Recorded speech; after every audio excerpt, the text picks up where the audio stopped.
My daughter's school lost her after recess, then told me she must have known him. She didn't scream. When I asked the teacher how he got that close to her without someone doing something, she whispered, the school didn't want a scandal. I couldn't breathe. That was 9 days ago. Yesterday, the district superintendent resigned without comment. Before I got full custody of my 7-year-old daughter, Bella, she had a pretty awful life. Her mom convinced the court that I was unfit to parent on the grounds that I had a public intoxication charge back when I was in college. But while Bella was in the clutches of my ex-wife, her stepdad basically treated her as a human punching bag.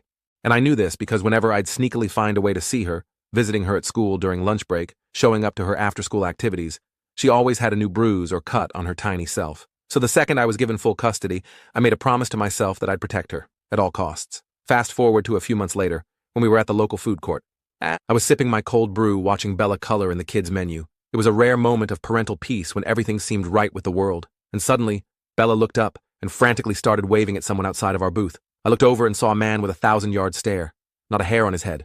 Very creepy. Once I really paid attention, I noticed his arm frantically moving up and down under the table. I strained my neck to further inspect and saw his belt had been undone and his trousers were halfway down his legs. Chills went up my spine. Bella was so young that I didn't want to ruin her innocence by telling her what was going on, but I knew why that sick beastard was really looking at her. So I immediately moved to sit beside her. Hey, Bella, I think you should focus on your coloring. My voice was assertive, strict. Luckily, she redirected her focus, and that's when the manager walked by our table. Hey, do you see that nice man over there? I tilted my head towards his table. Have you noticed? I let my eyes finish the story. When the manager went over to talk, both of the old man's hands came into view. I noticed a hospital bracelet wrapped around his wrist, and his eyes flashed with genuine confusion. My eyebrows furrowed, and I honestly didn't know what the F was going on. While the manager talked, his hands began to shake.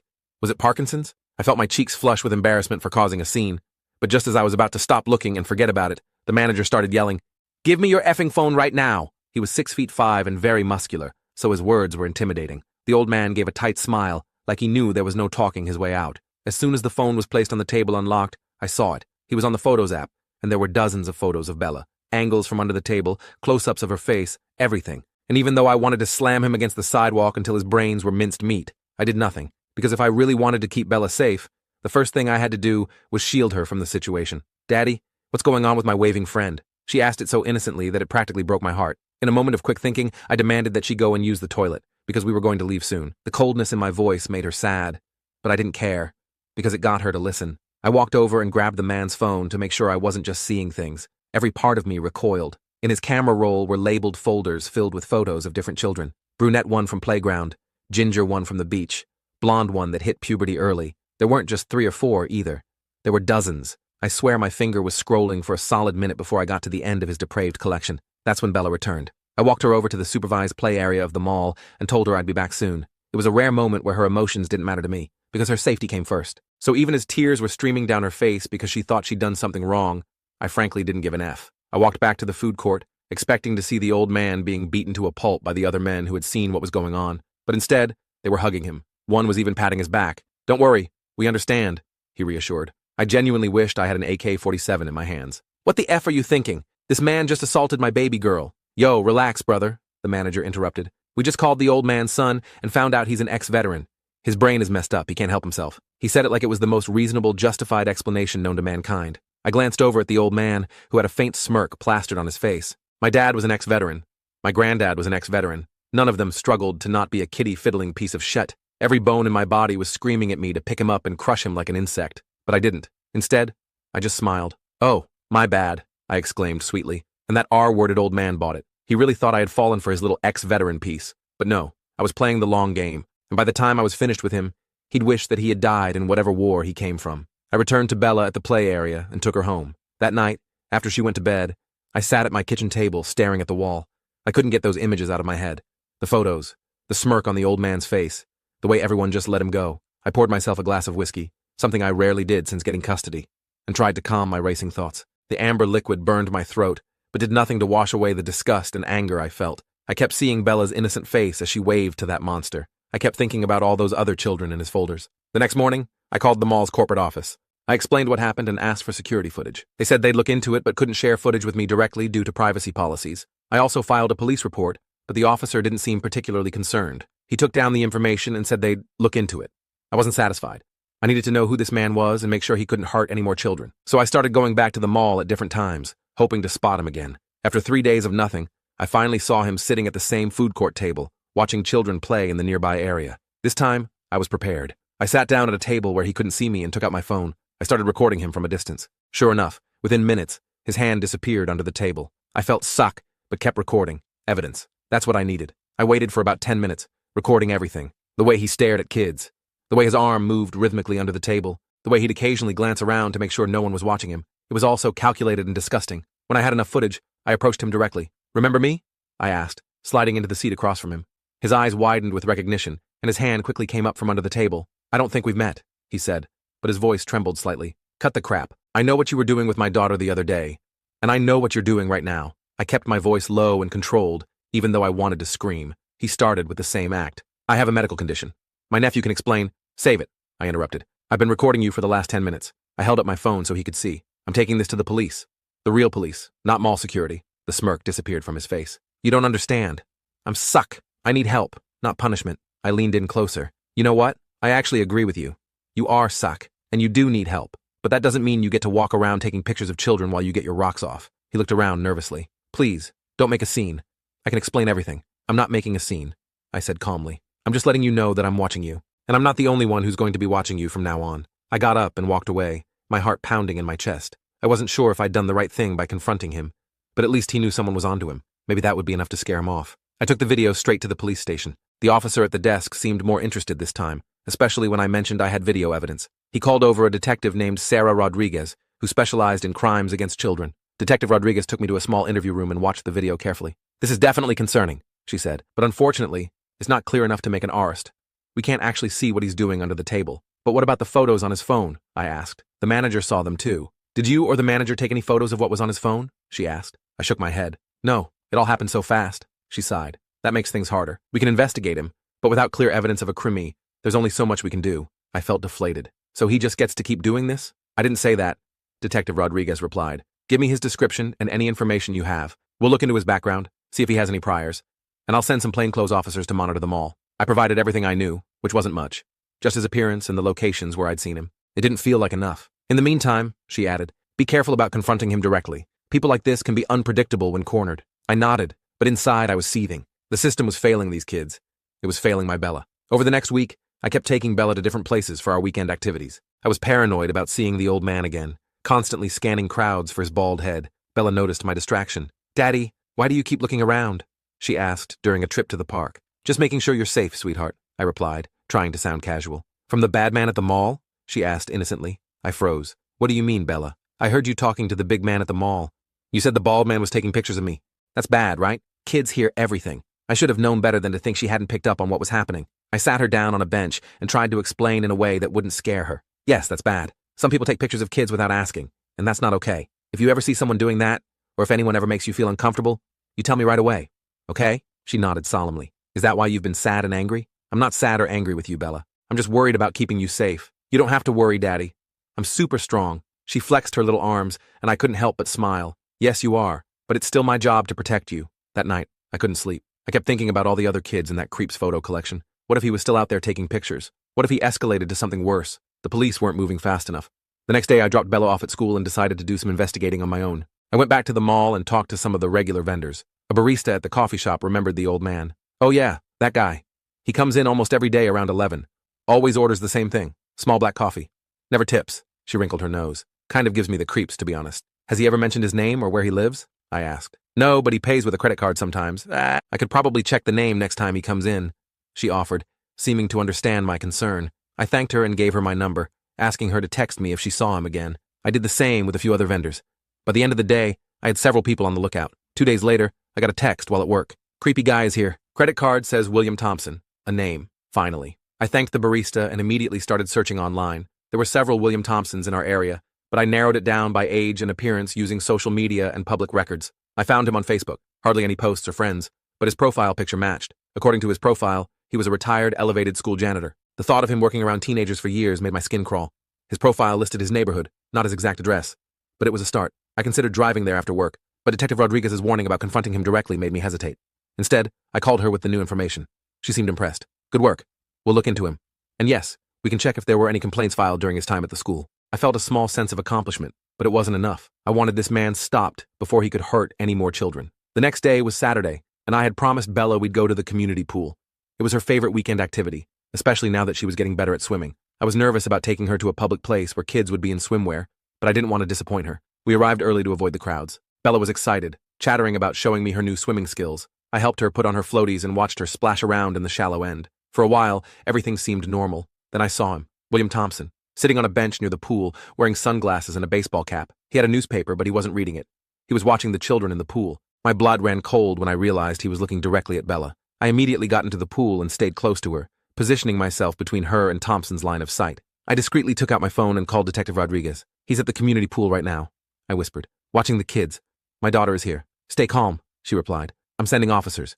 Don't approach him. Just keep your daughter close." I hung up and tried to act normal for Bella's sake. "Hey, sweetie, let's practice your swimming in the other direction," I suggested, guiding her away from where Thompson could see her clearly. "But I like this part better," she protested. "Just for a little while," I insisted. "Then we can come back." I kept glancing over at Thompson.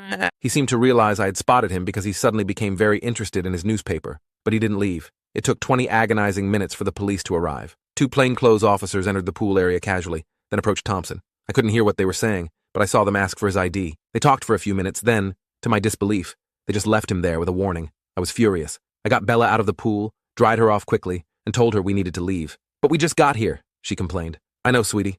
I'm sorry. We'll come back another day." I rushed her to the changing rooms, helped her get dressed, and hurried to the exit. As we were leaving, one of the officers stopped me. "Sir, we spoke with Mr. Thompson. He says he's just enjoying the day at the pool. We can't arrest someone for sitting on a bench." "Did you check his phone?" I demanded.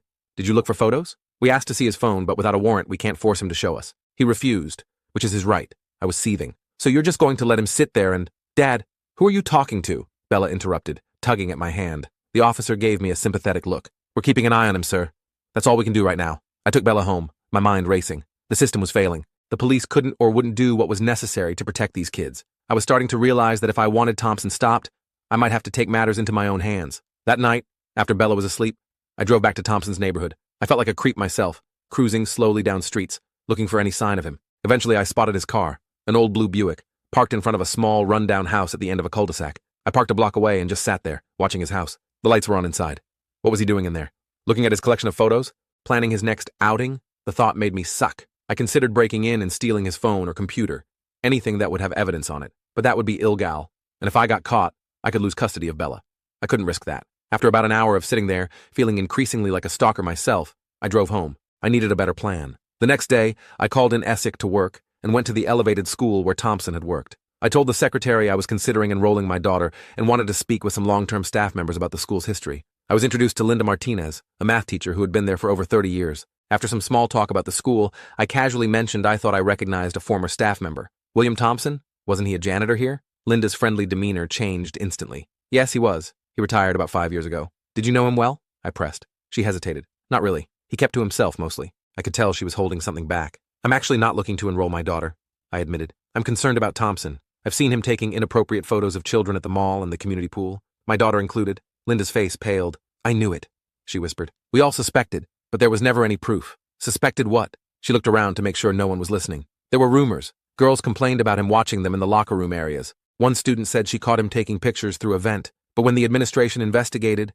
they couldn't find any evidence. The school didn't want a scandal, so they just made sure he wasn't assigned to clean near the girls' facilities anymore." My hands clenched into fists. "And they let him keep working here? Around teenagers?" "It was never proven," she said defensively, "and he was close to retirement anyway." I thanked her for the information and left, even more determined to stop Thompson. The school had failed those girls.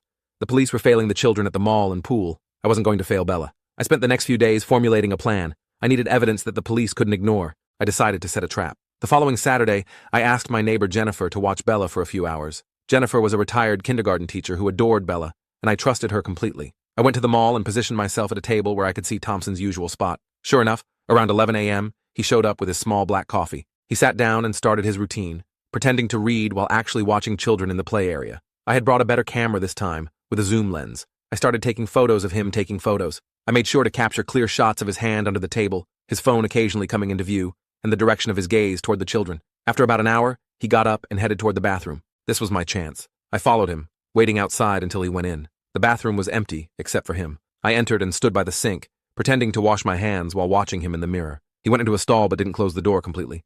I could see him through the crack, taking out his phone and scrolling through the photos he had just taken. His face had that same suck smile I'd seen before. I quickly took out my phone and started recording video through the crack in the door. I captured clear footage of him looking at photos of children, zooming in on certain parts, his hand moving in his lap. It was disgusting, but it was the evidence I needed. Just as I was about to stop recording, the bathroom door opened. Another man walked in. Thompson quickly put his phone away and came out of the stall. He saw me standing there and froze, recognition dawning on his face. "You," he said, his voice a mixture of fear and anger. "Me?"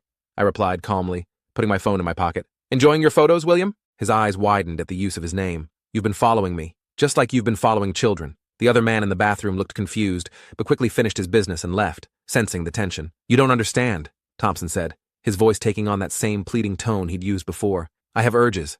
I can't help it. Save it for the police," I said. "I have everything I need now." His expression changed then, from pathetic to threatening. "No one will believe you. I'm just an old man with a medical condition.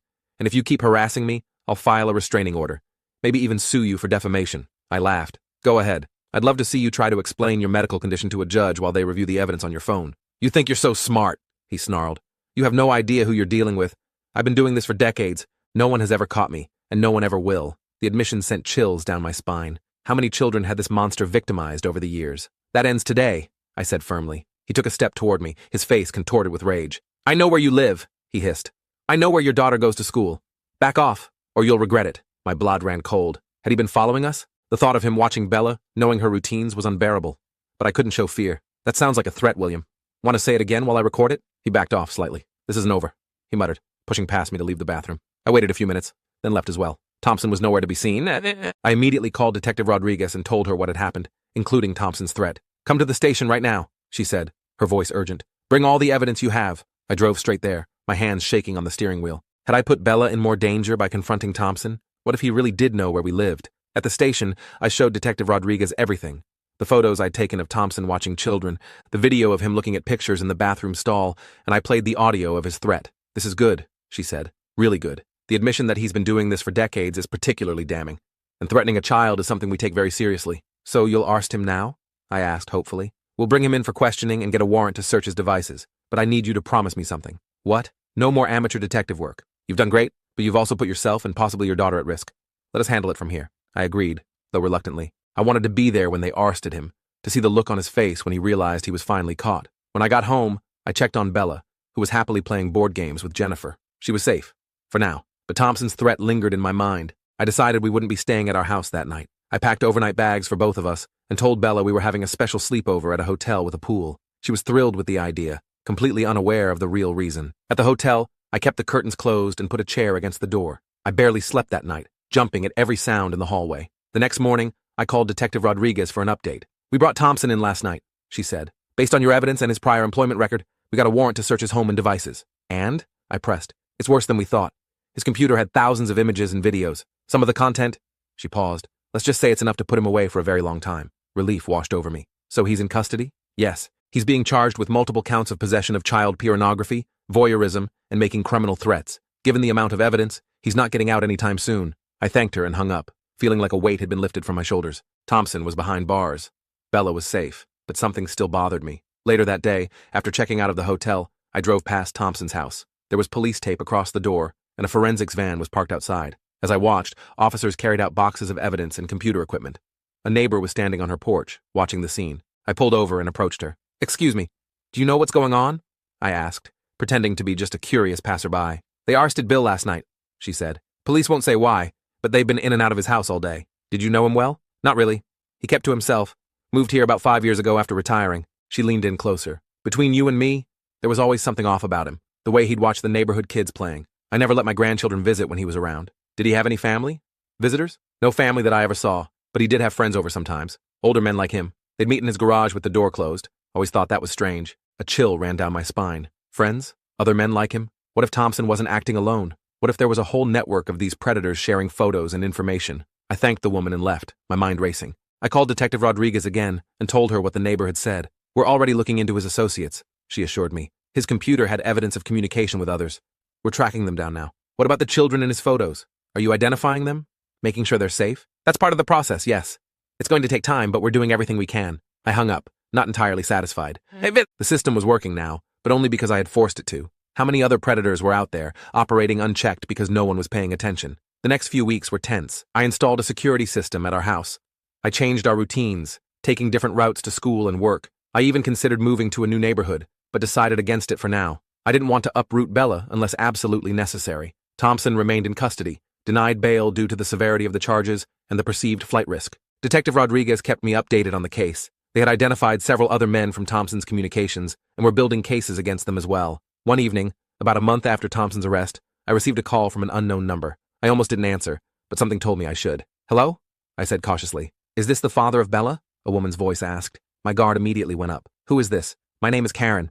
My son, he was one of the children in that man's photos. The police showed me some of the less explicit ones to help identify victims." I sat down heavily. "I'm so sorry." "Don't be. I'm calling to thank you. The detective told me you were the one who caught him. Who knows how long he would have continued if you hadn't stepped up." Her words hit me hard. In my focus on protecting Bella, I hadn't fully processed the impact on other families. "I just did what any parent would do," I said. "No," Karen replied firmly. "Most people would have reported it once and moved on.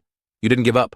Because of you, my son and dozens of other children are safer now." After we hung up, I went to check on Bella. She was sleeping peacefully, clutching her favorite stuffed animal. I gently brushed the hair from her forehead and kissed her goodnight. The nightmare wasn't completely over. Thompson's case would take months to go through the courts. There would be hearings and possibly a trial where I might have to testify. The other men in his network were still being investigated. But for now, at least, the immediate threat was gone. As I watched my daughter sleep, I renewed my promise to protect her at all costs. The world could be a dark and dangerous place, but I would always stand between her and that darkness. Always. The next morning, I woke up feeling more determined than ever. The call from Karen had really hit home. This wasn't just about Bella anymore. It was about all those kids whose parents might not even know they were being targeted. I made breakfast while Bella got ready for school, trying to act normal despite everything going on in my head. "Daddy, can we go to the park after school today?" she asked, munching on her cereal. "Sure thing, kiddo, but we might try a different park today, okay?" I was still paranoid about our regular spots, worried about Thompson's friends who might be watching us. I dropped Bella off at school and headed to work, but I couldn't focus. My mind kept drifting to what the neighbor had said about Thompson having visitors. I called Detective Rodriguez during my lunch break. "Any updates on Thompson's associates?" I asked as soon as she answered. "We've identified 3 men so far," she said. "We're building cases against them. But these things take time. Do you have their names? Addresses?" I pressed. There was a pause on the line. "You know I can't share that information with you.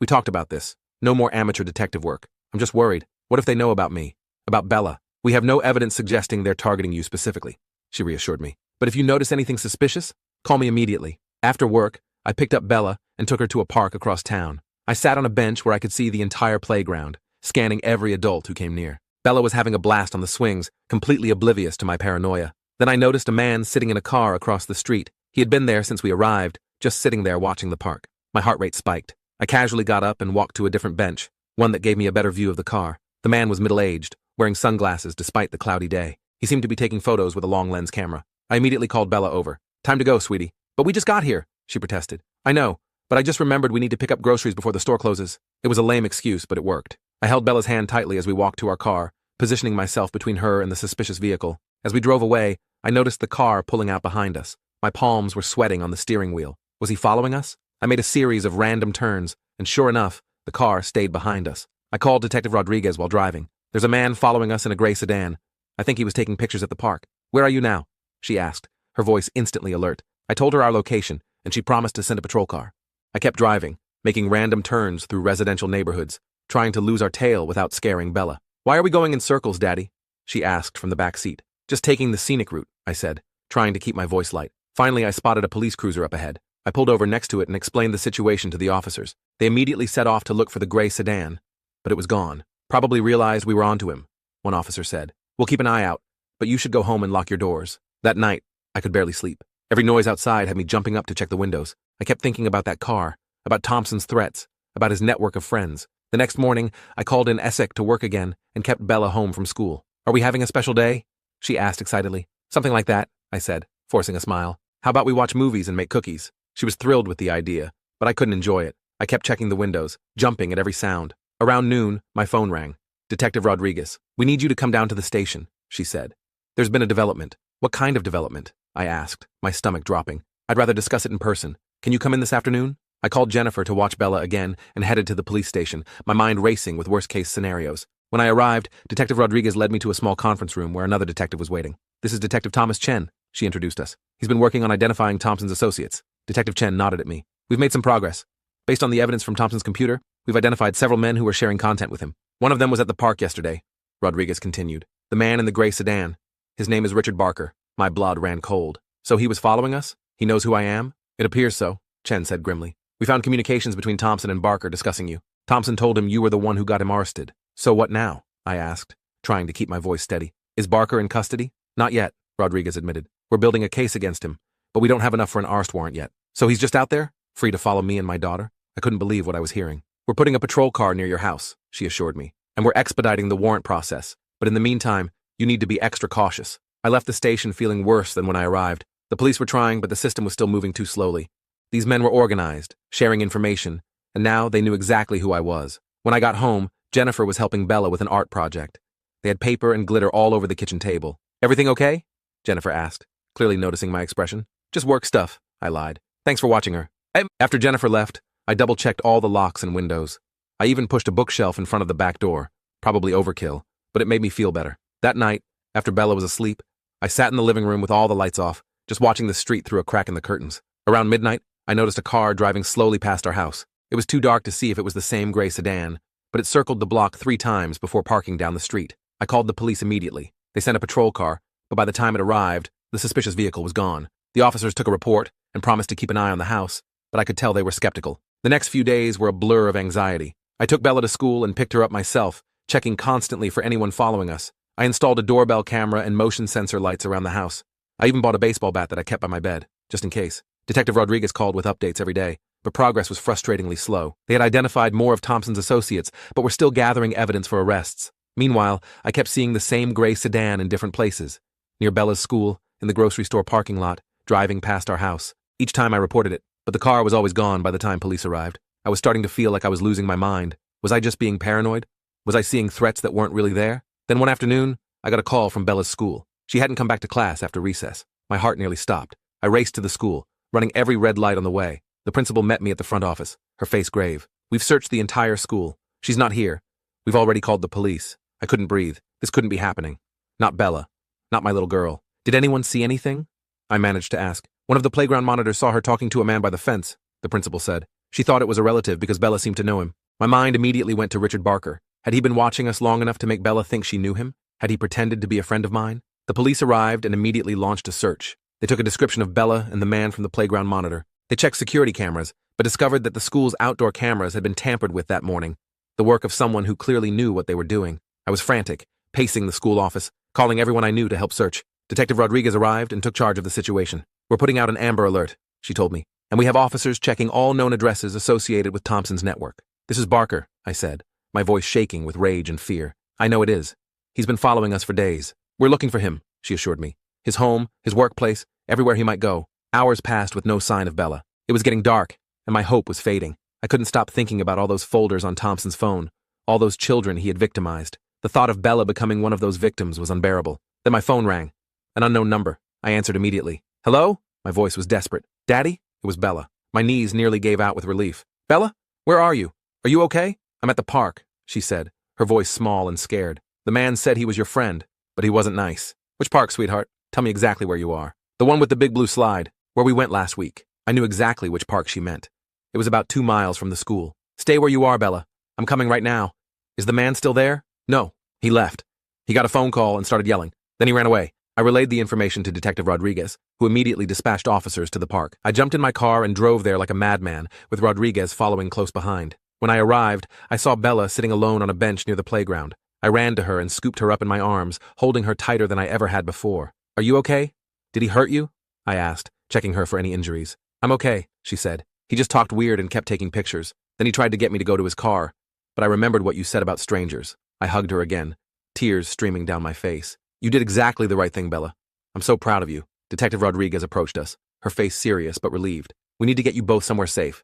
The man, Barker, is still out there. They took us to a hotel under police protection. Rodriguez interviewed Bella gently, getting a detailed description of Barker and what had happened. Bella explained that when the man tried to get her to his car, she ran away and hid in the park. She found a phone that someone had left on a bench and remembered my number. She's incredibly brave, Rodriguez told me after the interview. And smart, too. Most kids wouldn't have thought to look for a phone or remembered their parents' number. I nodded, still shaken by how close I'd come to losing her. What happens now? We have a full manhunt for Barker. His photo is all over the news.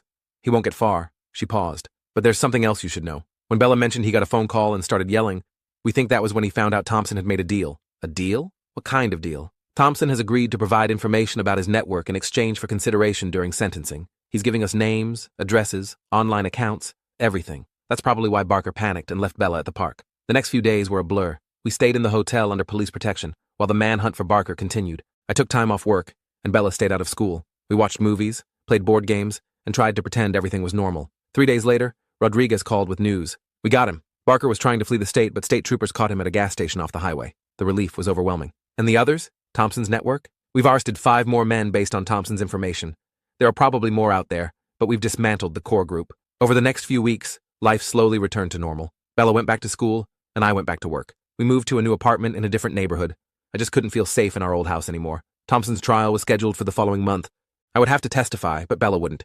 They had enough evidence without putting her through that trauma. Barker and the others were facing multiple charges, from possession of child pornography to attempted kidnapping. One evening, as I was tucking Bella into bed in our new apartment, she looked up at me with those big brown eyes. "Daddy, are the bad men gone now?" I sat on the edge of her bed. "Yes, sweetie, they're gone, and they can't hurt you or any other kids anymore." She nodded thoughtfully. "Good, because I like going to the park and the pool, and I don't want to be scared." "You don't have to be scared," I promised her. "And you know what? You're the bravest person I know." She smiled and snuggled deeper under her covers. "Can we get ice cream tomorrow?" I laughed, amazed at how resilient kids could be. "Absolutely." As I turned off her light and closed her door, I felt something I hadn't felt in a long time. Peace. The nightmare was over. Thompson and his friends were facing justice. Bella was safe. I had kept my promise to protect her, no matter what, and in the process, we had helped protect countless other children too. It wasn't the kind of victory you could celebrate. The whole situation was too dark for that. But it was a victory, nonetheless. I poured myself a small glass of whiskey and sat by the window of our new apartment, looking out at the quiet street below. For the first time in months, I didn't feel the need to check the locks twice or scan for suspicious cars. Tomorrow would bring new challenges, but tonight, at least, we were safe.